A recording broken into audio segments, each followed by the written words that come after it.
Hello everyone. Today we're going to uncover some mysterious stuff. Sounds like a movie plot, but we're definitely not filming a show. Next, I asked the director for all patients and staff's personal info like casting for a reality show. But the director's attitude and response felt like he just chugged a strong coffee, super dismissive. When I hit the beach, he found the staff looking for Rachel were all just killing time.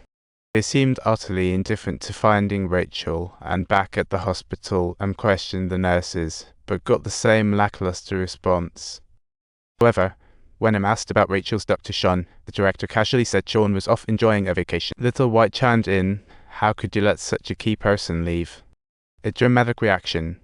Of course, the reply was equally vague. After all, Sean's not exactly a patient on the island.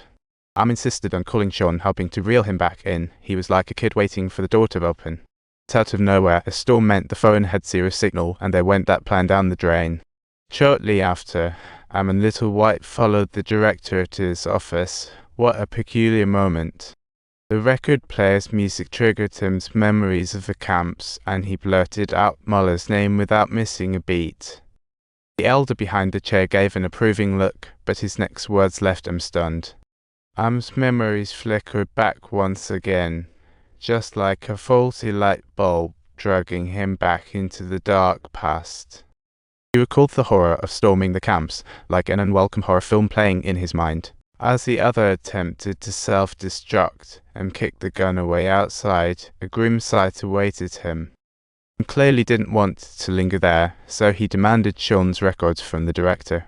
But the old man flat out refused, saying even the director couldn't peek at Sean's files, leaving him fuming. Am was furious, talk about being left out in the cold. No one wanted to cooperate. Am's wife was like, "Let's crack this case ourselves and make a run for it in the morning."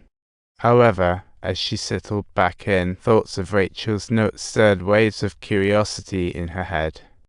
And before she knew it, she drifted into a deep slumber, as if in a dream world.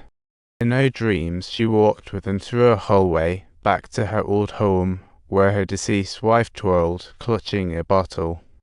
About the drinking, and seemed a bit remorseful. Alcohol was clearly not his friend. He mentioned that he killed too many in the fight. Drinking was just an escape from his inner torments. He talked about deep reflection. Then his wife turned and strolled to another window, bizarrely shifting the city scene to a sunset by the lake. Strangely enough, the scene flipped back and forth. From her front, she faced outside but turned to chat with him. No matter how you look at it, it seems like the wife has two distinct personalities. It's truly baffling. Just when I was processing this, a giant pit suddenly flared up on the woman's back, and he dashed over, scared to miss anything.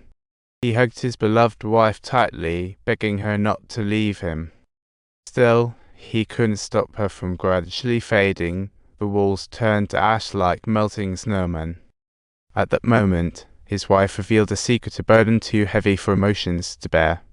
"You weren't meant to come here." "Should I or should I not be?" "I should be." With that, she began to crumble into ashes in him's arms. All that remained in him's hands was water, and he woke suddenly from the dream, realizing water was leaking in the room. Clearly, he wasn't going anywhere today. So Am again sought the director to pursue the missing person case, even pleading for interviews with other patients. Before long, a woman called Am's eye. She seemed terrified of Little White. It felt like a scene from a horror flick. She pretended to want water, but snatched Am's paper and pen to scribble down a few words. Then she picked up an empty cup and pretended to drink, but the next second, the cup was back down. Am asked her a quirky question, and her reaction was as if she'd been hit by magic. Am couldn't believe a word the patient said. It felt like reading a laundry list.